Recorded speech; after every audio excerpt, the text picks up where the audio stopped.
Muy buenos días para todos los que sintonizan la transmisión de Iglesia en Casa, la Iglesia Intimidad con Dios Honduras. Les da la bienvenida. Hoy estamos contentos, es un día especial. Bueno, es el Día del Señor, ¿verdad? Todos los domingos es el Día del Señor, todos los días son Día del Señor, pero hoy estamos contentos porque estamos celebrando aquí en Honduras el Día Nacional de la Biblia. Como dijo nuestro pastor el domingo anterior, este es un país privilegiado. El Congreso Nacional estipuló el último domingo de septiembre como el Día Nacional de la Biblia. Y nosotros aprovechamos esta oportunidad para hablar de la palabra del Señor. Hay iglesias que salen a hacer desfiles, a proclamar que la Biblia es la palabra del Señor. Nosotros lo vamos a proclamar desde aquí, desde casa. Y hablando de la palabra del Señor, permítame compartir el Salmo 34. A lo mejor usted lo sabe de memoria, se lo voy a leer por acá un poquito. Dice: bendeciré a Jehová en todo tiempo, su alabanza estará de continuo en mi boca. En Jehová se gloriará mi alma, lo oirán los mansos y se alegrarán. Engrandeced a Jehová conmigo y exaltemos a su nombre. Busqué a Jehová y él me oyó y me libró de todos mis temores. Los que miraron a él fueron alumbrados y sus rostros no fueron avergonzados.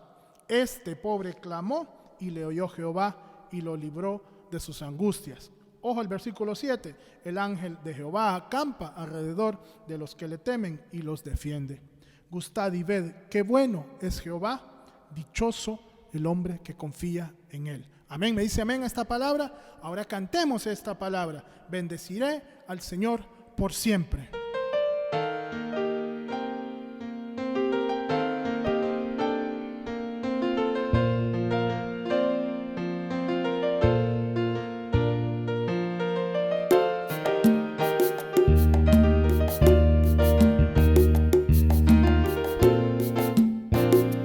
Bendigamos al Señor.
Este pobre clamó y el Señor lo escuchó y lo libró de todos sus temores. Digamos, solo a ti tengo, Señor. Solo a ti tengo en el cielo. A nadie más mi corazón anhela. A nadie más mi corazón anhela. Pues solo tú me haces feliz.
Dios como tú. Nos unimos al salmista para alabarte en esta mañana. Que tu alabanza esté de continuo en nuestra boca, Señor.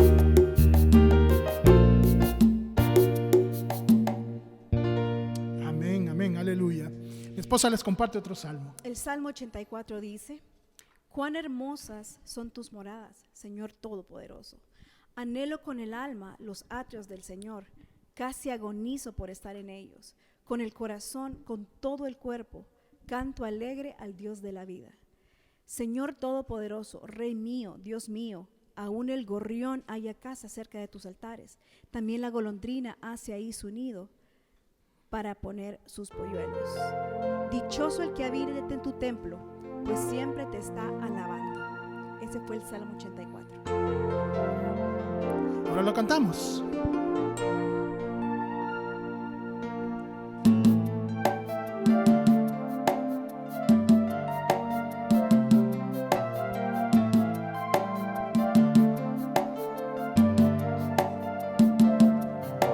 Anhela mi alma estar en tu presencia,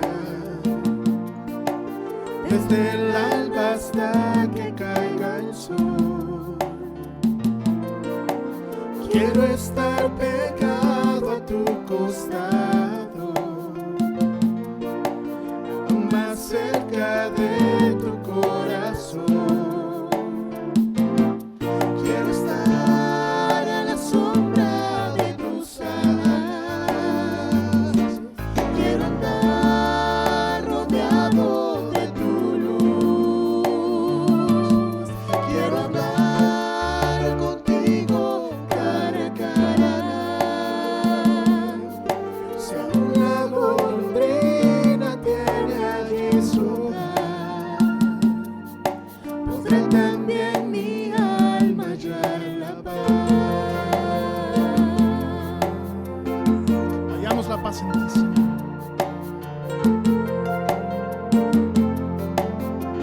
Así como el gorrión y la golondrina tienen abrigo en ti, nos refugiamos bajo tus alas.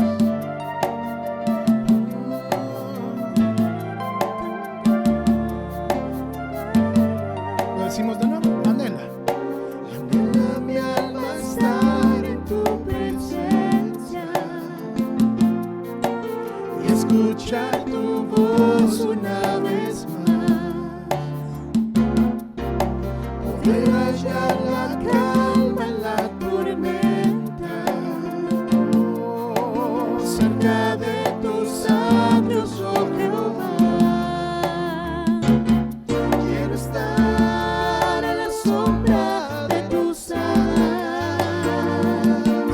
Quiero andar rodeado de tu luz. Quiero hablar contigo cara a cara. Si aún la golondrina tiene allí su hogar, podrá también mi alma hallar la paz. Quiero estar a la sombra de tus alas. Quiero andar rodeado de tu luz. Quiero hablar contigo cara a cara. Si aún la golondrina tiene allí su hogar, podrá también mi alma hallar la paz. Si aún la golondrina tiene allí su hogar, podrá también mi alma hallar la paz.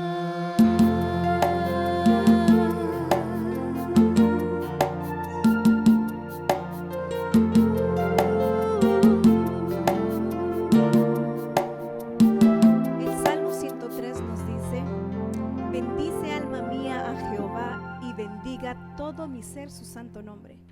Bendice mi alma a Jehová y no olvides ninguno de sus beneficios. Él es quien perdona tus iniquidades, Él es el que sana tus dolencias, el que rescata del hoyo tu vida, el que te corona de favores y misericordias. Él sacia de bien tu boca, de modo que te rejuvenezcas como el águila. Eso nos dice el Salmo 103. No hay palabra mejor que la palabra que está en la Biblia, palabra que nos refresca, que nos restaura, que nos revive. ¿Lo cantamos? Bendice alma mía al Señor. Bendice alma mía al Señor. Y bendiga todo mi ser. Y bendiga mi ser su santo nombre. Bendiga mi ser su santo nombre, porque Él es el Señor, quien perdona tus pecados. Él es quien sana todas tus dolencias.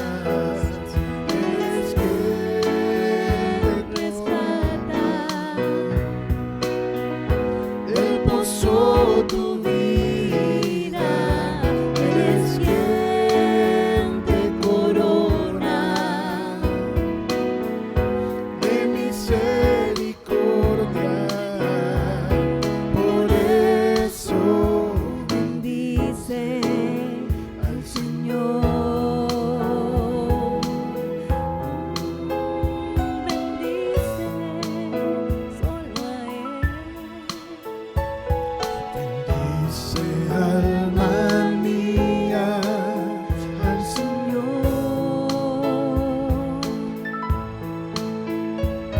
Bendice alma mía al Señor. Y bendiga mi ser su santo nombre.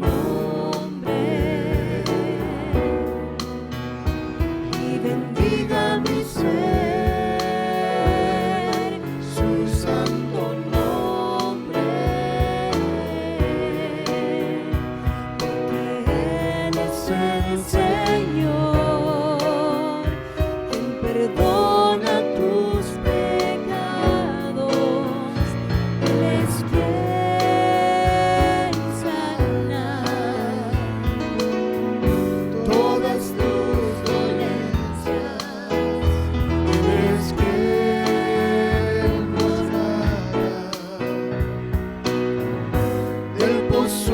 Tu vida, eres quien te corona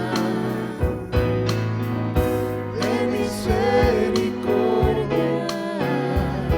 Por eso bendice al Señor.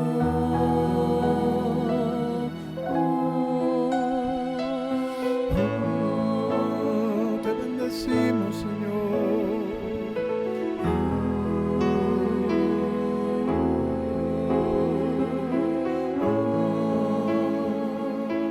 Bendice alma mía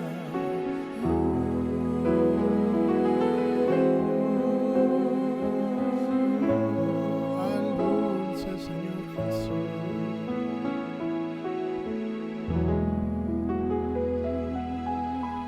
Bendecimos tu nombre, Jesús. El Salmo 62 nos dice: en Dios solamente está acallada mi alma, de Él viene mi salvación. Él solamente es mi roca y mi salvación, es mi refugio, no resbalaré mucho. ¿Hasta cuándo maquinaréis contra un hombre, tratando todos vosotros de aplastarle? Como pared desplomada y como cerca derribada. Solamente consultan para arrojarle de su grandeza. Aman la mentira, con su boca bendicen, pero maldicen en su corazón. Alma mía, en Dios solamente reposa, porque Él es mi esperanza. Él solamente es mi roca y mi salvación. Es mi refugio, no resbalaré. En Dios está mi salvación, mi gloria. En Dios está mi roca fuerte y mi refugio. En Dios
adoración derramo ante mi corazón.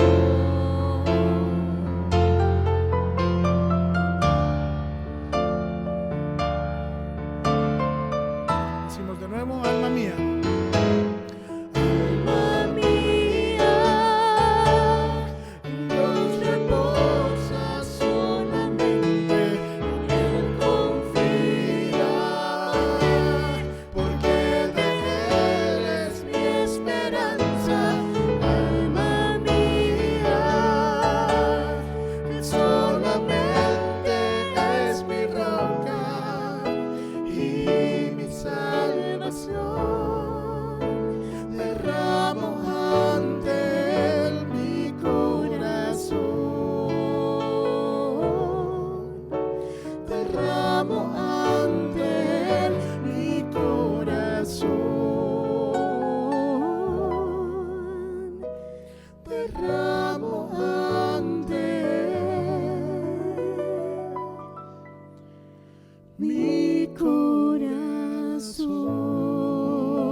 Confía nuestra alma. Estamos pegados a ti, anclados a ti. Derrame su alabanza delante del Señor en esta mañana. Dígale lo que Él significa para usted. Gracias, Señor, por tu palabra. Gracias, Señor, porque nos iluminas a través de ella, Señor. Gracias porque nos enseñas a adorarte con tu palabra. Recibe nuestra adoración, Señor. Recibe nuestra adoración.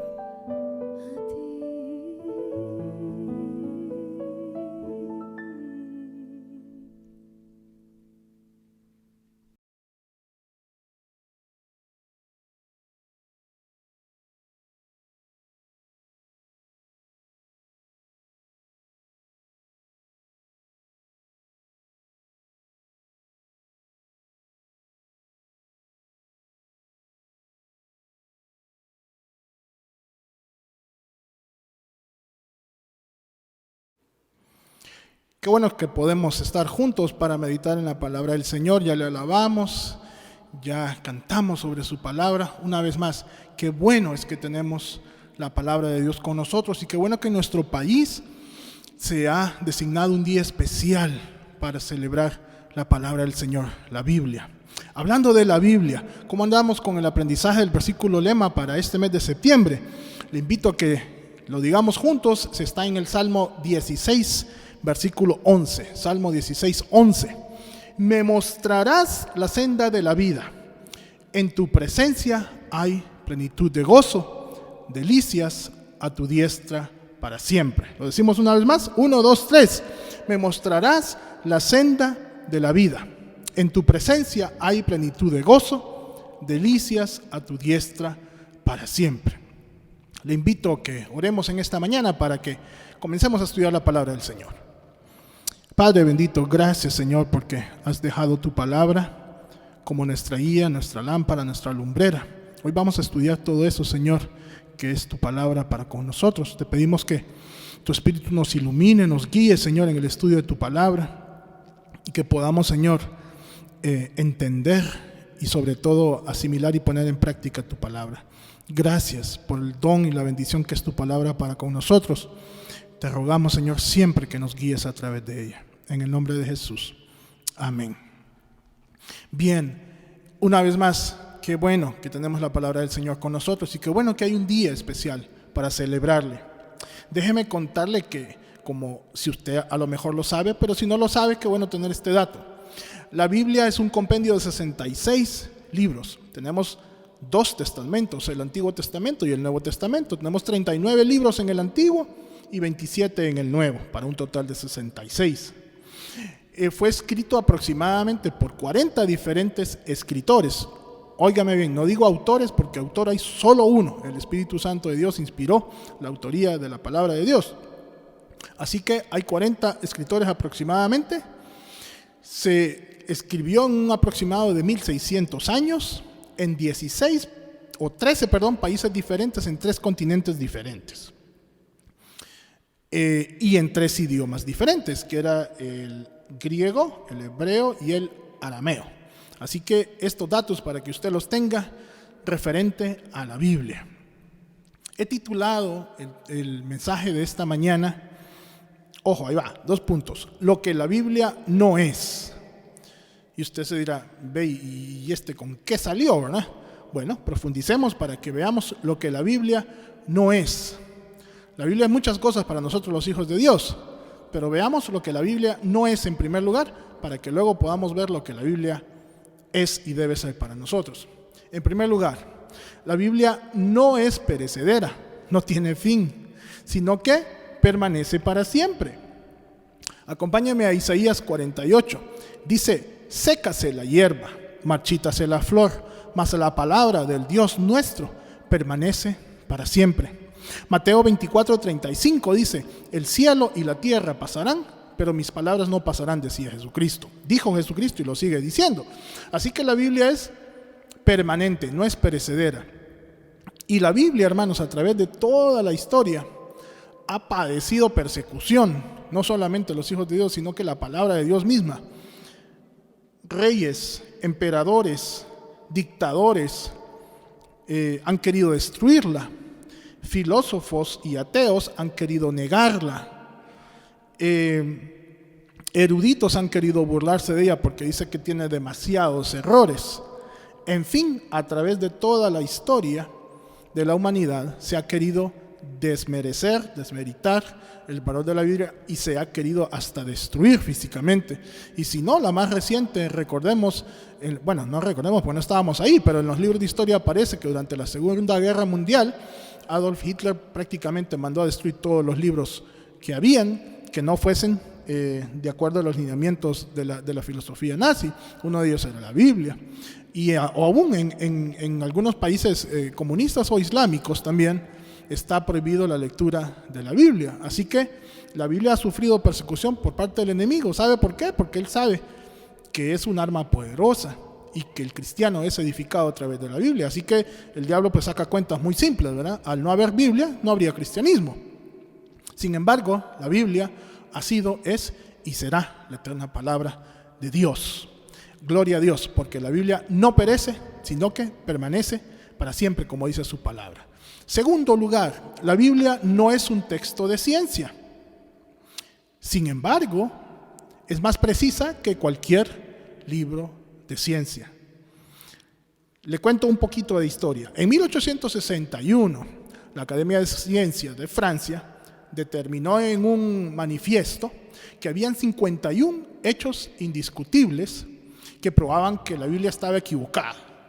51 hechos científicos comprobables que decían ellos, y de esa manera la Biblia estaba equivocada. ¿Sabe cuántos de estos manifiestos o de estos artículos que se pusieron en este manifiesto siguen vigentes? Ninguno. ¿Qué pasó entonces? Que la Biblia se adaptó y cambió de 1861 al siglo XXI para adaptarse y corregir esos errores. No, hermanos, la Biblia ha sido la misma y será. No ha sufrido cambios porque ni una tilde ni una jota se va a cambiar de la palabra de Dios. Simplemente, en este siglo XXI está demostrado que aquellos 51 manifiestos de la Academia de Ciencia francesa estaban erróneos, estaban equivocados, y la Biblia tenía razón. Le voy a compartir un par. Número 1,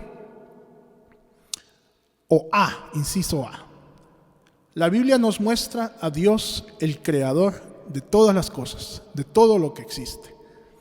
Me encantaría leerle todo el capítulo de Génesis 1, pero por tiempo no lo vamos a hacer. Solamente le voy a mencionar el versículo 1, que usted lo conoce de memoria. En el principio creó Dios los cielos y la tierra.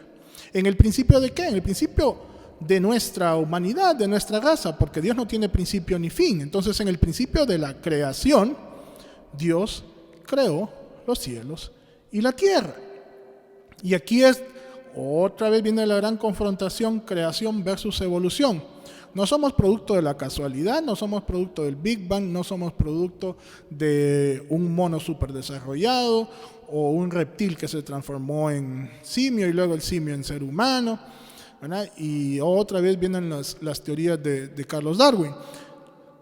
Increíble que en pleno siglo XXI haya defensores de la evolución teniendo tanta prueba fidedigna solamente con nuestro cuerpo humano. Es una máquina perfecta en todas sus funciones, en todo su desarrollo, su funcionamiento, las células, los tejidos, los órganos, los sistemas, etcétera, etcétera, etcétera.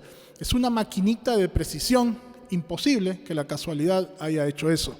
Lo declara la Biblia.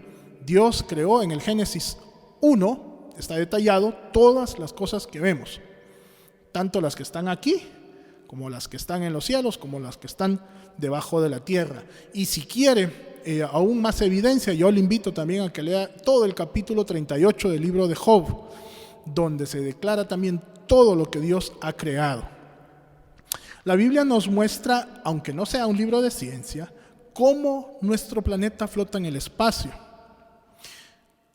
Si yo le dijera que al principio del estudio de las ciencias, la gente creía que la Tierra estaba sostenida por diferentes cosas. Por ejemplo, los egipcios creían que la Tierra estaba sostenida por 4 grandes pilares, uno a cada extremo. Porque de paso, bueno, estoy mezclando un poco las cosas, se creía que la Tierra era plana, entonces sostenía un plato 4 pilares. Después, cuando los griegos, posteriormente a los egipcios, decían que la Tierra, y usted habrá visto esta escultura o este dibujo o esta pintura, estaba sostenida por un gran dios griego de nombre Atlas, ¿sí? De hecho, en muchos libros de estudios sociales o de ciencias naturales se observa la figura del gran Atlas sosteniendo la Tierra. Los de la religión hindú, los hinduistas o los indios, creían que la Tierra estaba sostenida por 2 grandes elefantes, inmensos elefantes. Y entonces cuando alguien les preguntó, sí, entonces la Tierra está sostenida sobre elefantes. ¿Y los elefantes sobre qué están? Dijeron, no, están sobre 2 tortugas gigantes. Muy bien. ¿Y entonces las tortugas gigantes sobre qué están? Bueno, dijeron, pues están sobre una serpiente marina. La serpiente que está enrollada, sí. Entonces, la Tierra sobre elefantes, los elefantes sobre tortugas, las tortugas sobre la serpiente. ¿Y la serpiente entonces sobre qué está? No, dijeron, pues simple. La serpiente está nadando en un gran mar cósmico. ¿Qué le parece? Qué gran cantidad de invenciones, ¿verdad? Y mentiras para justificar algo que no se conocía. Lo conocemos ahora que tenemos telescopios, viajes interespaciales, etcétera, etcétera, satélites y toda clase de información. Sin embargo, a todo este tiempo se creía que la Tierra estaba sostenida por diferentes cosas. Si tan solo, hermanos, los científicos o los teóricos hubiesen estudiado la palabra del Señor, se darían cuenta de lo que dice Job 26:7. Job 26:7, lo leo de la NBI, dice: Dios extiende el cielo sobre el vacío, sobre la nada tiene suspendida la tierra. La tierra está suspendida en el espacio sobre la nada por el poder de Dios, y lo dice su palabra. Así que aunque la Biblia no es un libro de ciencias, nos detalla cómo flota nuestro planeta sobre el espacio. También, como dije antes, nos dice la Biblia, aún sin ser un libro de ciencias, que la Tierra es una esfera. Y eso lo sabemos nosotros ahora, insisto, por imágenes, fotografías espaciales, imágenes satelitales, etc. Y para cualquiera puede sonar ridículo. Sí, se sabe, pues. Pero en 1632, 140 años después del viaje de Colón, ¿verdad? Porque Colón empezó sus viajes en 1492. Por cierto, todo este mes de septiembre celebramos la independencia de Centroamérica, y el 12 de octubre se celebra el Día de la Hispanidad, o lo que le llamamos el descubrimiento de América. Bien, Entonces, 140 años después de los viajes de Colón y 110 años después de que Juan Sebastián Elcano completara la primera vuelta al mundo, Galileo publicó su diálogo sobre los dos máximos sistemas del mundo, en que él ahí defendía la concepción heliocéntrica del universo, o sea, el Sol como centro y los planetas girando alrededor de él, y también que la Tierra giraba en torno al Sol, como una esfera. Esta teoría ya había sido censurada por la Santa Inquisición en 1616 y por lo tanto se tildó a Galileo Galilei de loco. Tan simple como haber ido a la palabra del Señor, lo que nos dice Isaías 40:22. Él está sentado sobre el círculo de la tierra, cuyos moradores son como langostas. Él extiende los cielos como una cortina, los despliega como una tienda para morar. ¿Dónde está sentado el Señor? Sobre el círculo de la tierra. La tierra es una circunferencia y lo dijo la palabra del Señor en Isaías 40. La Biblia, sin ser un libro de ciencia, nos dice cómo manejar las pandemias como la que actualmente tenemos. Y mire qué pleito con la gente, ¿verdad? Use su máscara, póngase gel. Y al principio de la pandemia, ¿qué fue lo que hicieron? Nos encerraron a todos. ¿Por qué no funcionó? Simplemente porque no se siguió al pie de la letra. Pero si cada quien hubiese estado en su casa por un determinado tiempo, mayor al tiempo de persistencia del virus, el virus se hubiese erradicado. ¿De dónde viene esto de la cuarentena? Bueno, lo de la cuarentena viene de Números 19, del 14 al 17. Ya estaba en la Biblia. Esa es la ley que se aplicará cuando alguien muera en alguna de las tiendas. Todo el que entre en la tienda y todo el que se encuentre en ella quedará impuro 7 días. Toda vasija que no haya estado bien tapada también quedará impura.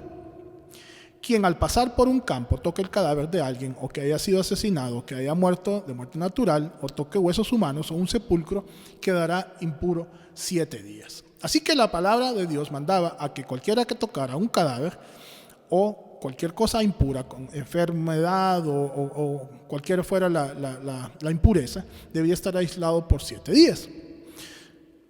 La palabra cuarentena viene de 40, así que en otras circunstancias también la palabra de Dios declaraba que debía estar aislada la persona 40 días. Después presentarse al sacerdote y si el sacerdote determinaba que ya estaba limpio, podía regresar al campamento. Otra alternativa u otra directriz para manejar pandemias. ¿Sabía usted que un doctor de nombre Ignaz Semmelweis, de origen húngaro, que fue a trabajar en Austria, lo metieron al manicomio por dar esta premisa? Resulta que las mujeres que iban a dar a luz en Austria fallecían 1 de cada 6. 1 de cada 6 en el sanatorio fallecía. Y el doctor Semmelweis se quedó indagando y observando por qué sería eso y se preguntaba. Entonces se quedó observando el comportamiento de los médicos. Resulta que los mismos médicos que atendían en los partos acababan de salir la mayoría de las morgues. ¿Y por qué les encantaba estar tanto en la morgue? Porque de esa manera podían, mediante abrir los cuerpos y realizar las autopsias, aprender muchísimo más de la anatomía del cuerpo, de los orígenes de las enfermedades, ¿verdad?, de los daños ocasionados en los órganos, etcétera, etcétera, etcétera. Entonces, observaba el doctor Semmelweis que salían los médicos de la morgue ingresando directamente a la zona de maternidad o de labor y parto sin siquiera lavarse las manos. Entonces vino el doctor Semmelweis y estableció como regla, como ley, como directriz, que cada médico al salir de la morgue tenía obligatoriamente que lavarse las manos. Esto provocó tal revuelo, como le dije, que fue declarado loco y lo metieron al manicomio. Años después se demostró que la teoría del doctor Semmelweis era correcta y, oiga bien, se redujeron la tasa de mortalidad de 1 en 6 a 1 en 64. Luego, posteriormente, vinieron otros doctores para decir que no solamente tenía que lavarse las manos al salir de la morgue, sino entre el tratamiento de una paciente y otra, y entre el desarrollo de un examen o prueba y otro. Y de esa manera se redujo muchísimo más la tasa de contagio y muerte. Ahora, ¿qué tiene que ver todo esto? Bueno, también está en la Biblia, hermanos. El versículo 17, el mismo capítulo de Números 19 que estábamos leyendo, dice: para purificar a la persona que quedó impura, en una vasija se pondrá un poco de ceniza del sacrificio expiatorio y se le echará agua fresca. Claro, no conocían el Isodine ni los jabones, los químicos que tienen ahora los jabones para lavarse las manos y purificar, pero sí existía la ceniza. Entonces, ceniza mezclada con agua, excelente, excelente. De hecho, se dice que hay mucha gente que lava sus dientes con ceniza. Al no tener crema dental, lo lava con ceniza y de esa manera lo blanquea. Así que un desinfectante natural, agua con ceniza, detallado en la Biblia, para que toda vasija y toda persona que estaba impura se purificara, sin ser un libro de ciencia. ¿Qué le parece? Otra cosa que la Biblia no es, ya dijimos que la Biblia no es perecedera y ya dijimos que la Biblia no es un libro de ciencia. Muy bien. Otra cosa que la Biblia no es que no es un libro de historia. Sí, muy bien, contiene historia, pero no es historia. Sin embargo, las historias que se relatan en la Biblia son exactas y fidedignas más que cualquier libro de historia. Déjeme ponerle un ejemplo. La Biblia nos relata que Belsasar era el nombre del último rey de Babilonia. Se levantaron los historiadores a decir: no, hemos encontrado papiros donde se dice que el nombre del último rey de Babilonia era Nabodino. Así que la Biblia está mintiendo y está equivocada. Si recuerda la historia del rey Belsasar, este estaba en un gran banquete, en una gran fiesta con sus amigos, y el dedo de la mano de Dios escribió juicio sobre Belsasar. Como dije, el último rey. En esa misma noche llegó Ciro, el persa, y lo derrocó y se proclamó rey. Ahora, ¿estaba la Biblia equivocada en su historia? ¿Estaba la Biblia mintiendo? No, jamás. Y después, posteriormente, se encontraron otros manuscritos, otros escritos, otros papiros que demostraban que este señor, Belsasar, era hijo de Nabodino. Entonces no era rey, sino que era príncipe. Momentito. El puesto que tenía Belsasar era corregente, el mismo nivel de rey. Eso quiere decir que mientras su padre, Nabodino, andaba en campañas militares para acrecentar el imperio babilónico, Belsasar se quedaba a cargo del reino. Por lo tanto, era el rey en ese momento, era el regente. ¿Cómo lo demuestra la Biblia esto? No tiene necesidad de demostrar nada, pero se lo demuestra a través de la palabra. Daniel 5:16. Cuando aparece el escrito y Belsasar entra en pánico, le dicen sus allegados que hay un joven judío, hebreo, que puede revelar los sueños. Lo manda a llamar y le dice Belsasar, para estimular a Daniel, para tratar de convencerlo de que revele su sueño, aunque Daniel no necesitaba eso porque era dependiente de Dios. Si Dios le daba la orden, lo revelaba, si no, no. Le dice en fin Belsasar en el capítulo 5 de Daniel, versículo 16. Yo sé que tú puedes explicar cosas muy difíciles. Si me dices qué significa lo que está escrito en la pared, mandaré que te vistan como a un príncipe. Además, te daré el tercer lugar de importancia y autoridad en mi reino. Eso quiere decir que ya habían dos hermanos, Nabodino, su padre, y él, Belsasar. Por lo tanto, Daniel sería el tercero. Como dije, posteriormente se encontraron otros escritos donde se relata que efectivamente Belsasar era el hijo de Nabodino y corregente de Babilonia. La Biblia es un libro exacto en cada una de sus historias. Y mire, quiero hacer un paréntesis acá, relacionado a lo mismo. El diablo se ha empeñado tanto en estos días en hacer ver más a la Biblia como un libro de historietas o como una serie de fábulas que si usted cree las quiere, las cree, y si no, no las cree. Porque estamos en la época de la verdad relativa, le digo yo. Por ejemplo, hay un canal de historia, que a lo mejor usted lo verá, no le voy a decir el nombre, que tiene una serie de título alienígenas ancestrales. La mayoría de los capítulos, hay algunos que hablan sobre los mayas. Yo no soy fan de la serie, pero sí pasan los anuncios, tal vez en otro programa que uno está viendo, y en la serie los anuncios dicen qué capítulo viene o qué van a tratar. Como le dije, pueden hablar de los mayas, pueden hablar de otras civilizaciones antiguas, los egipcios, etcétera, etcétera. Pero muchos de sus capítulos hablan de situaciones bíblicas, de acontecimientos bíblicos, y entonces resulta que, por ejemplo, si hay un ángel involucrado, ellos dicen que probablemente ya no era un ángel, sino que era la visita de un ser alienígena o extraterrestre. Mi esposa se ríe y me dice, sí, efectivamente, son extraterrestres, porque los ángeles no son de este mundo. Pero ese no es el enfoque que el canal quiere dar. El enfoque que el canal quiere dar es que los ángeles como tal, seres celestiales creados por Dios, no existen, sino que es un alienígena, ¿verdad?, que a saber cómo se desarrolló, cómo creció, cómo se crió, cómo fue hecho, que vino y que visitó. Lo que provocó, por ejemplo, las 10 plagas de Egipto no fue la mano poderosa de Dios, sino que los fenómenos naturales alterados por alienígenas, etcétera, etcétera, etcétera. Cualquier acontecimiento bíblico lo quieren poner a través de la lente de los alienígenas. ¿Qué está sucediendo? Mire, por muy ridículo que suene, nuestros hijos están creciendo, escuchando esas tonterías, esas fábulas, esos cuentos, esas hipótesis, y ya su conocimiento está siendo removido. A lo mejor porque nosotros mismos como padres no les estamos inculcando fielmente la semilla de la palabra. Lo que se siembra en el corazón y en la mente de nuestros hijos es lo que va a perseverar. Digo nuestros hijos por ser pequeños algunos y de mente abierta, pero me temo que hasta adultos se han de quedar, ¿y qué tal si? Por favor, hermanos, remontémonos a la Biblia, que es la que nos va a guiar, lo que nos va a aclarar. Y si la palabra dice dice que así fue, que fueron ángeles los que bajaron, fueron ángeles. Si la palabra de Dios dice que ángeles visitaron a Abraham, fueron ángeles y no alienígenas.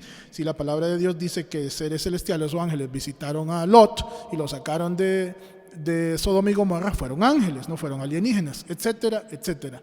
Volvamos al fundamento de la palabra, por favor. Bien, me extendí un poco ahí. 4. Otra cosa que la Biblia no es. La Biblia no es un amuleto de la suerte, hermanos. Pero sí es poder de Dios. ¿Sabe cuál es el vocablo griego que se utiliza para destacar aquí? En Romanos 1:16. Dice Romanos 1:16, porque no me avergüenzo del Evangelio, porque es poder de Dios para salvación a todo aquel que cree, al judío primeramente y también al griego. El vocablo griego que se utiliza acá, porque está en el libro de Romanos y fue escrito en griego, el vocablo es dunamis.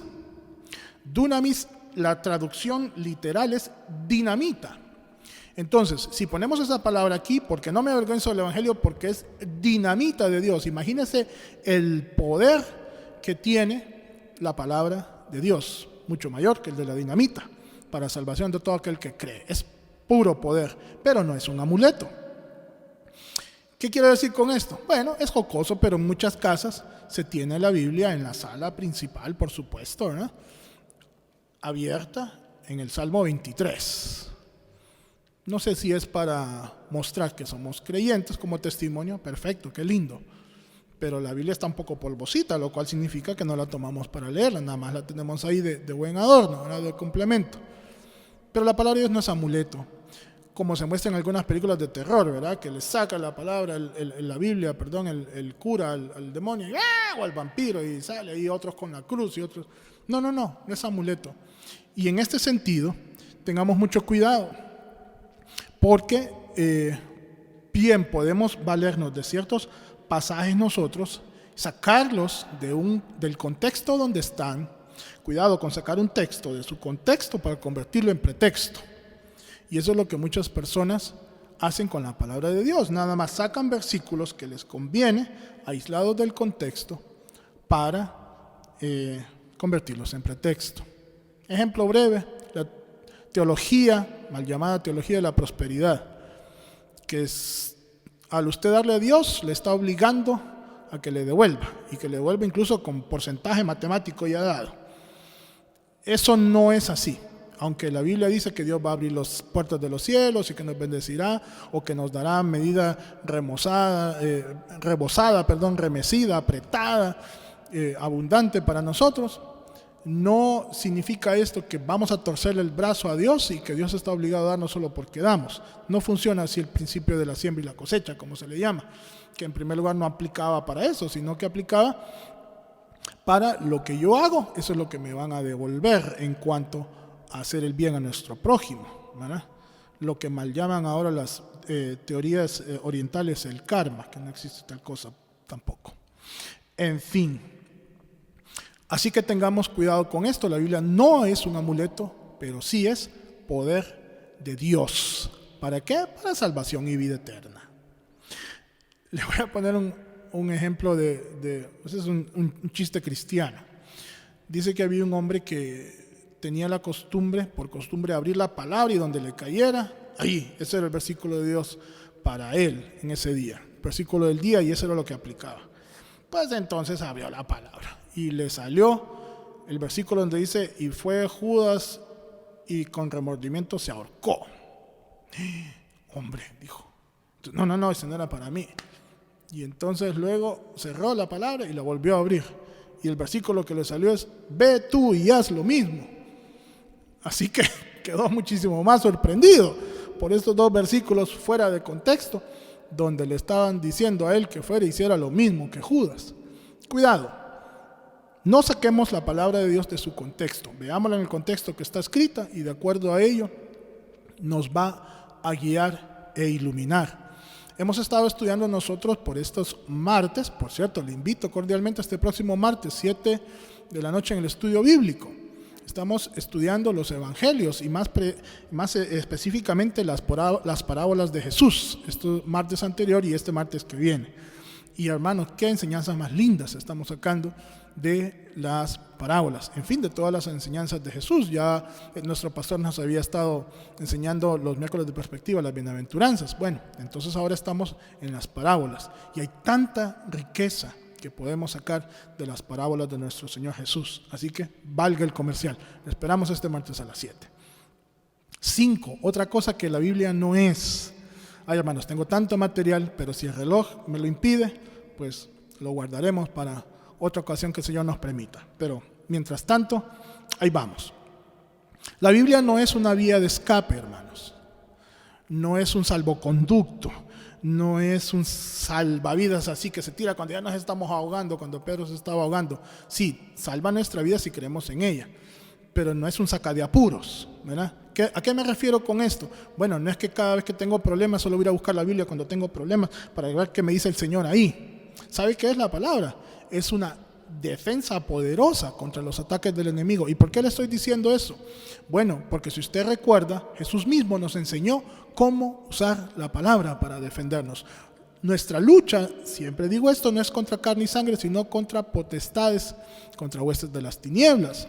Así que la manera de repelerlo, aparte de orar y diciendo en el nombre de Jesús, es con la palabra. Cuando a nuestra mente vengan pensamientos puestos por el enemigo para hacernos caer, para hacernos sentir menos, cuando tengamos problemas delante de nosotros, no corramos a buscar la Biblia, a ver qué pasaje nos da Dios y no me dijiste nada hoy, háblame, mira.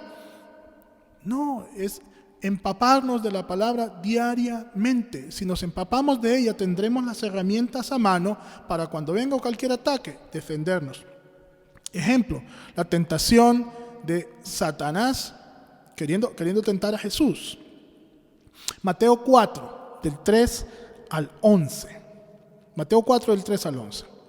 Dice, y vino a él el tentador y le dijo, si eres hijo de Dios, di que estas piedras se conviertan en pan. ¿Cómo le respondió Jesús?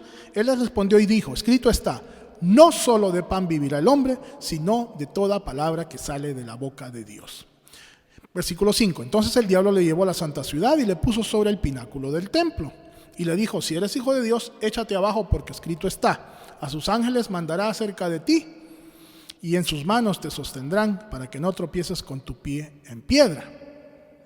Versículo 7. Jesús le dijo, sí, también está escrito, no tentarás al Señor tu Dios. 8. otra vez le llevó el diablo a un monte muy alto y le mostró todos los reinos del mundo y la gloria de ellos. 9. Y le dijo, todo esto te daré si postrado, me adorares. 10. Entonces Jesús le dijo, vete, Satanás, porque escrito está, al Señor tu Dios adorarás y a Él solo servirás. El diablo entonces le dejó y aquí vinieron ángeles y le servían. ¿Cómo confrontó Jesús a Satanás? Mira, hermano, Jesús es todopoderoso, tiene poder suficiente para haberle dicho, te me vas, pero ya, así como veniste, más rápido, el doble y te me vas. Suficiente poder, pero ¿cómo lo confrontó? Con la palabra del Señor, a pura escritura. ¿Para qué? Para dejarnos a nosotros el ejemplo, 1. Y 2, para que quedara constancia de que aparte de que Jesús conocía muy bien la palabra del Señor, ¿verdad?, está defendiéndose con el mejor escudo, la palabra del Señor. Ahora, quiero llamar su atención al versículo 6, la segunda parte. Porque escrito está, le dijo el diablo, si eres hijo de Dios, échate abajo, porque escrito está, a sus ángeles mandará acerca de ti y en sus manos te sostendrán. Mire qué rapidito captó el diablo la estrategia del Señor, ¿verdad?, que le estaba repeliendo con la palabra. Ah, con la palabra me venís, pues yo también me sé la palabra. Y ojo, hermanos, aquí una vez más, el diablo también se sabe la Biblia. ¿Qué quiero decir con esto? Que no es suficiente el conocimiento teórico que tengamos de la Biblia.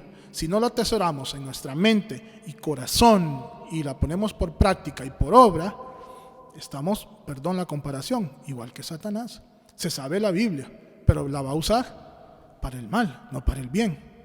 Así que, aparte de tener conocimiento bíblico, el conocimiento bíblico no otorga salvación.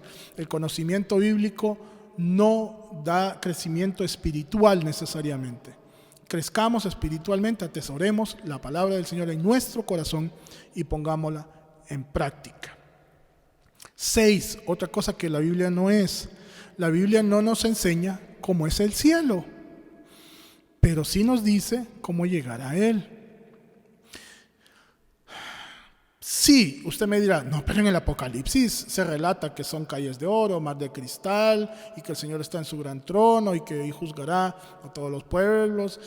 Sí, hermanos, pero no es el anhelo de la Biblia, no es el propósito de la Biblia. Dios no escribió la Biblia para darnos un tour por el cielo, por la morada celestial, ¿sí? Más bien, la Biblia nos dice cómo podemos llegar al cielo. Versículos como Juan 3:16 o Juan 14:6. Juan 3:16 nos dice, porque de tal manera amó Dios al mundo que ha enviado a su Hijo unigénito para que todo aquel que en Él crea no se pierda, mas tenga vida eterna. ¿Queremos estar en el cielo? ¿Queremos llegar al cielo? Aceptemos al Señor Jesús en nuestro corazón, ¿verdad? Hay algunas denominaciones u otras religiones o sectas que tienen un énfasis especial en cómo sería el cielo, ¿verdad? De hecho, hay una canción muy linda que dice, puedo imaginarme cuando estemos delante del Señor, ¿verdad? Y Marcos Vidal también tiene otra canción preciosa que dice, solo déjame mirarte cara a cara. Perdón. Y está bien anhelar ver al Señor cara a cara, y está bien querer imaginarse cómo va a ser cuando estemos delante del Señor.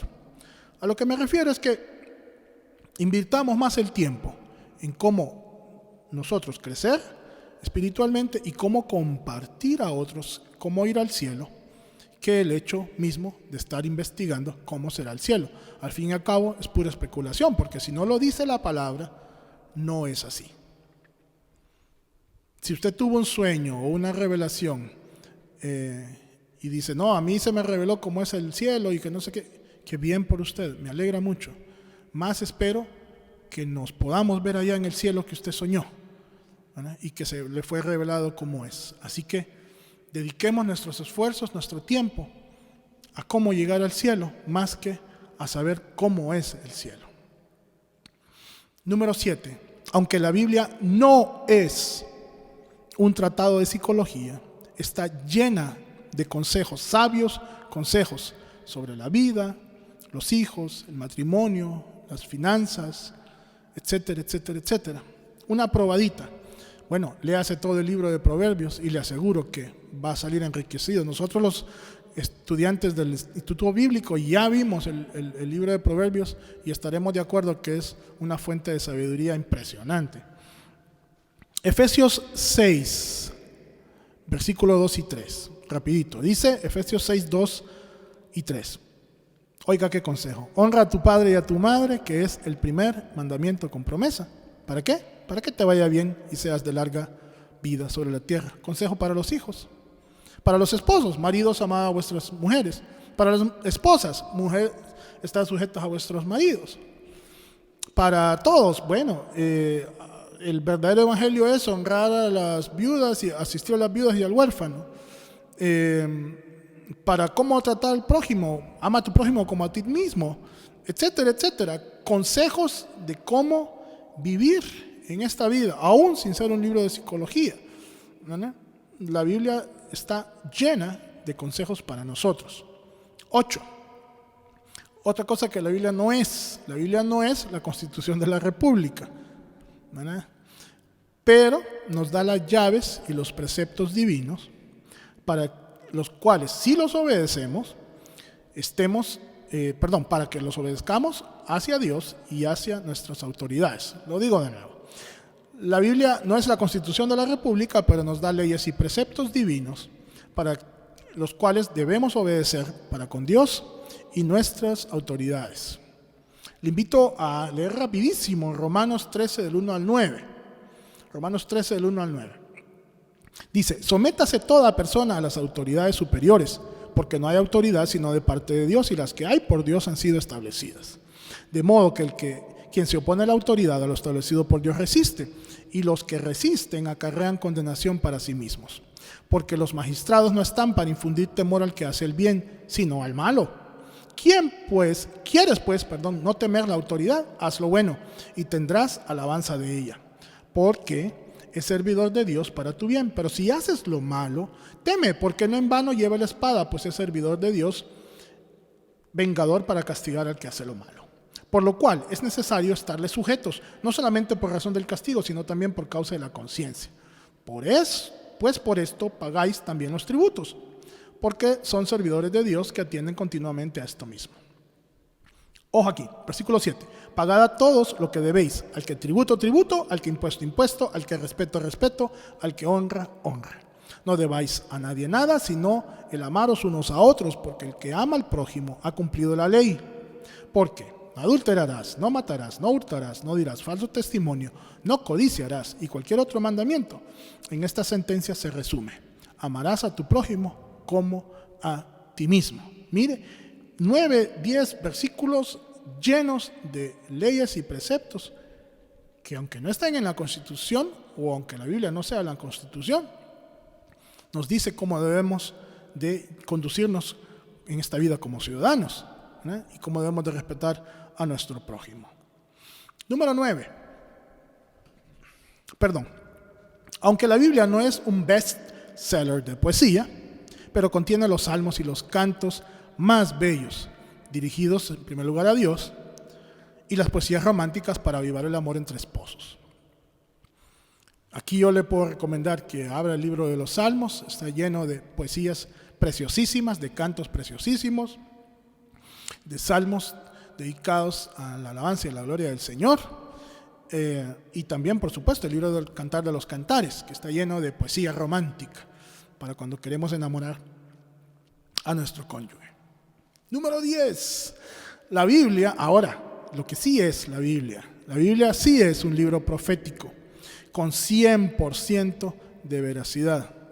Toda la poesía que está detallada en la Biblia se ha cumplido al 100%. Aunque hayan detractores de la palabra de Dios que digan que no es así, están pecando por ignorancia, porque una vez que comprueben verdaderamente lo que está en la Biblia y que estudien con veracidad, se darán cuenta de que la profecía bíblica ha sido cumplida al 100%. ¿Sabía usted que hay más de 300 profecías en el Antiguo Testamento acerca de Jesús que Él las cumplió en el Nuevo Testamento? Más de 300 profecías acerca de Jesús que Él las cumplió en el Nuevo Testamento. Como dije, los escépticos, los incrédulos y los que quieren hablar contra la Biblia dicen que es que Jesús tenía todo arreglado. Y entonces por eso arregló todo para que tenía tan estudiada la profecía que arregló todo para que coincidiera. Ahora sigue esto, ahora sigue esto, ahora sigue esto. Y entonces digo yo, sí, entonces qué bien. Claro, arregló, por supuesto, dónde iban a nacer, ¿no? Dice Miqueas 5:2, pero de ti, Belén, Efrata, pequeña entre los clanes de Judá, saldrá el que gobernará a Israel. Así que Jesús tenía todo planeado dónde iba a nacer. Y antes de nacer, él ya tenía planeado dónde iba a nacer. Por supuesto, es Dios. Cumplió la profecía.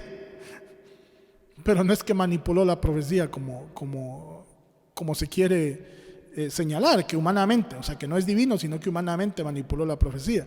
No, él sabía dónde iban a nacer, pues si Dios es omnipotente y omnisciente, ¿verdad? Y Dios envió a su hijo a que naciera en Belén.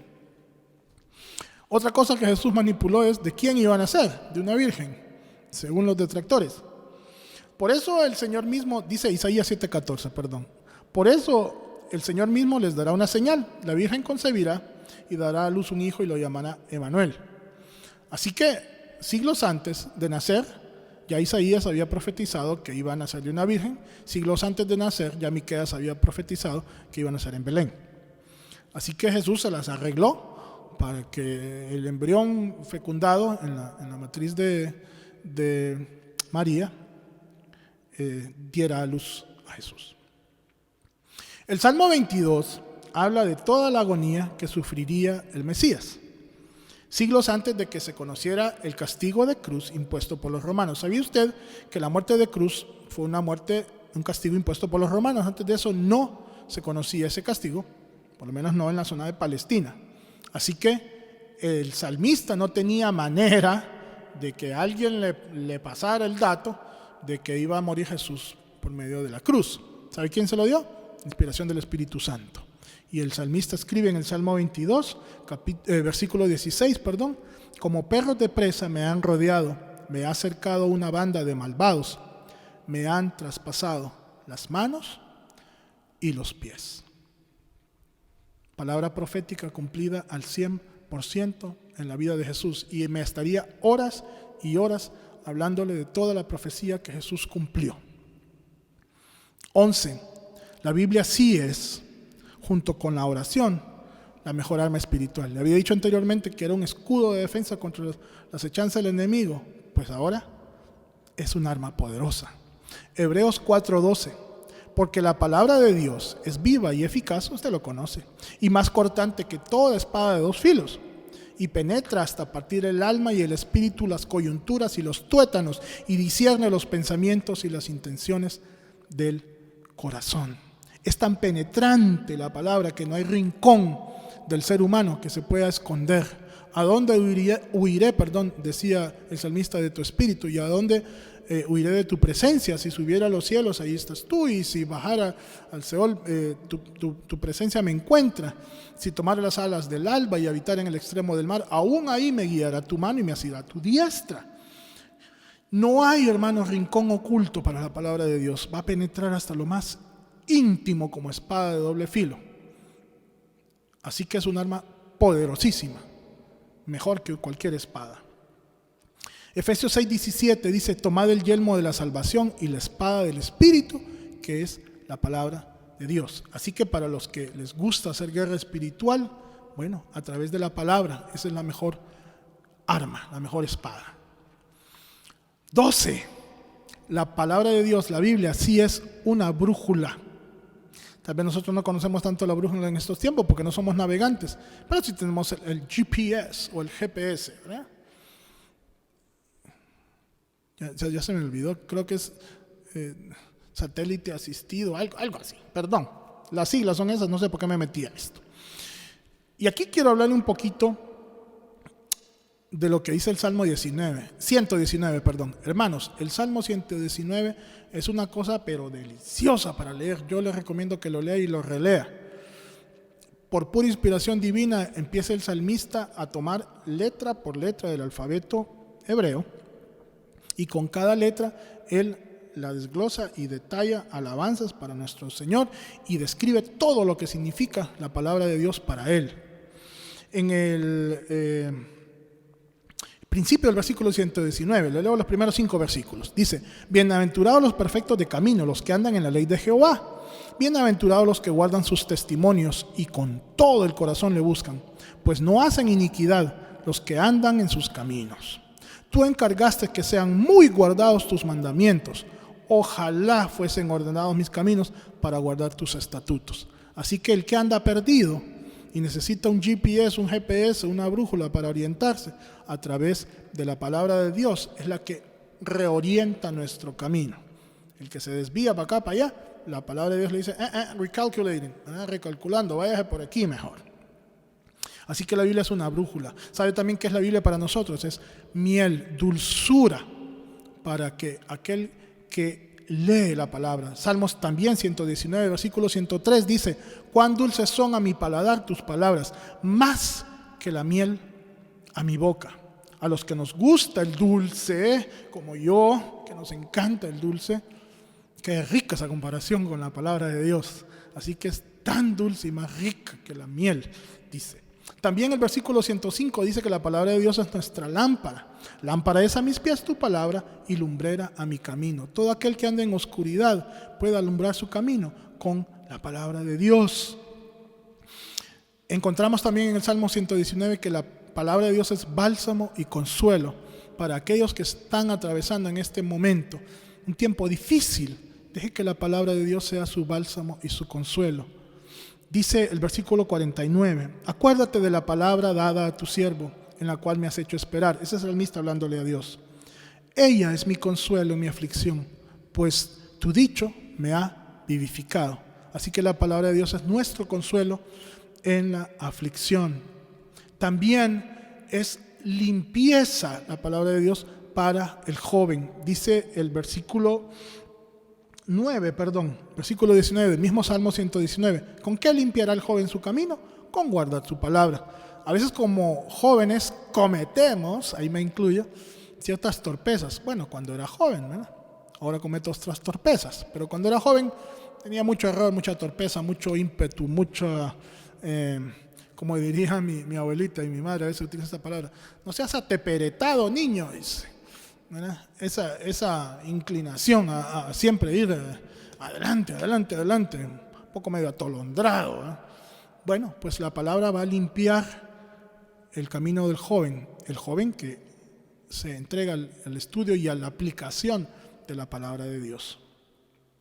También la Biblia, la palabra de Dios es riqueza sin igual. Dice el versículo 72, siempre el Salmo 119, mejor me es la ley de tu boca que millares de oro y plata. Riqueza sin igual. Es mucho mejor la ley de la boca del Señor que millares de oro y plata. Así que para aquellos que quieren alcanzar la riqueza, bueno, empápese la palabra del Señor y va a ser millonario. También la Biblia es fuente de sabiduría. Segunda de Timoteo, capítulo 3, versículos del 14 al 17 dice: pero persiste tú en lo que has aprendido y te persuadiste, sabiendo de quién has aprendido y que desde la niñez has sabido las sagradas escrituras, las cuales te pueden hacer sabio para la salvación por la fe que es en Cristo Jesús. Mire la parte final, sabio para la salvación por la fe que es en Cristo Jesús. No está hablando de conocimiento meramente teórico, está hablando de sabiduría para salvación en Cristo Jesús. Voy a tomar aquí parte del Salmo 119, en una adaptación que hizo el hermano Danilo Montero. Él la canta. No sé si será de él la adaptación, pero él la canta. Dice así: tu palabra he guardado, Señor, para no pecar contra ti. Te buscaré de corazón para vivir en santidad, meditando cada día en tu ley. Tu palabra he guardado, Señor. Tu palabra he guardado, Señor.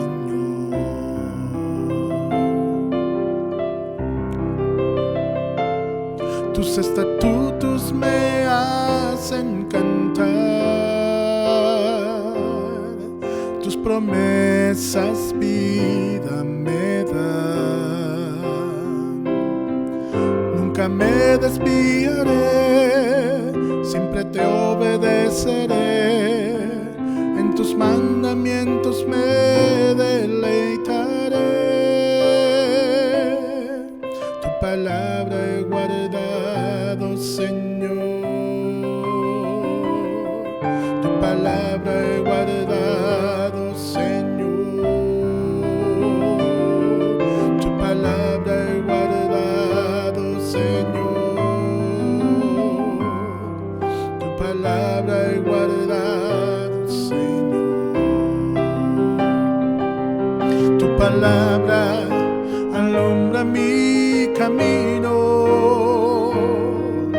es luz que me da dirección.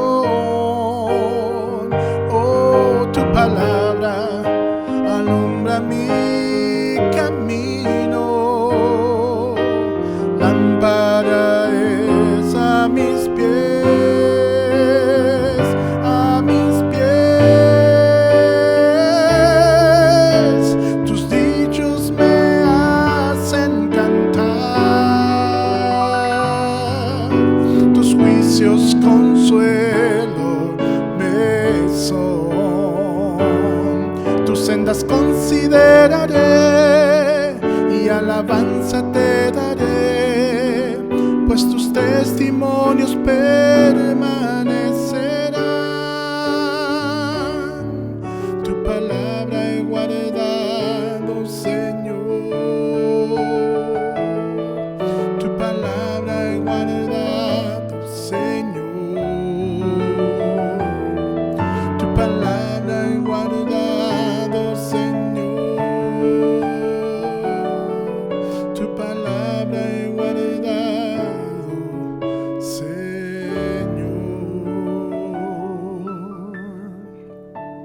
Señor, que este salmo se convierta en nuestra acción, que guardemos tu palabra día a día, Señor, que sea nuestra lumbrera, nuestro consuelo, nuestro consejo, nuestra guía, Señor, nuestra fuente de poder, que sea nuestra arma más poderosa, nuestro escudo de defensa contra el enemigo, Señor. Sobre todas las cosas, que sea herramienta para evangelizar a otros, Señor. Gracias por tu palabra. En nombre de Jesús. Amén. Y efectivamente, que sea la palabra de Dios nuestra mejor herramienta de evangelización, que otros lleguen al conocimiento de su palabra a través de nosotros. Rapidito le comparto las actividades, los recursos que tenemos para esta semana. Día martes le invito 7 de la noche, estudiemos las parábolas del Señor juntos. Fuente enorme de riqueza y sabiduría. El miércoles las damas continúan con su lectura de su nuevo libro, así que para más información comuníquese con la pastora Norita, ella le va a dar el link y le va a dar el horario del miércoles, creo que es 5:30, pero para corroborar mejor con ella. A las 7 de la noche le invito a la perspectiva bíblica. Comenzamos una nueva serie, así que estamos siendo bendecidos con el estudio de la palabra. El viernes tenemos nuestro GCD de matrimonios a las 7 de la noche, así que invitados todas las parejas para recibir también consejo de Dios. El día sábado a las 5 de la tarde, la reunión de jóvenes conectados. Para más información también con nuestro pastor, para el link y para confirmar la reunión de este sábado. Y por supuesto, el próximo domingo tenemos iglesia en casa todavía. El Señor pues sabrá el tiempo que nos tendrá todavía en casa, o el tiempo en que Él nos va a decir cuándo nos reuniremos presencialmente. Hasta entonces, que la gracia del Señor esté sobre su vida y que la palabra de nuestro Dios se encarne en nuestro corazón y la podamos poner en práctica. Dios le bendiga.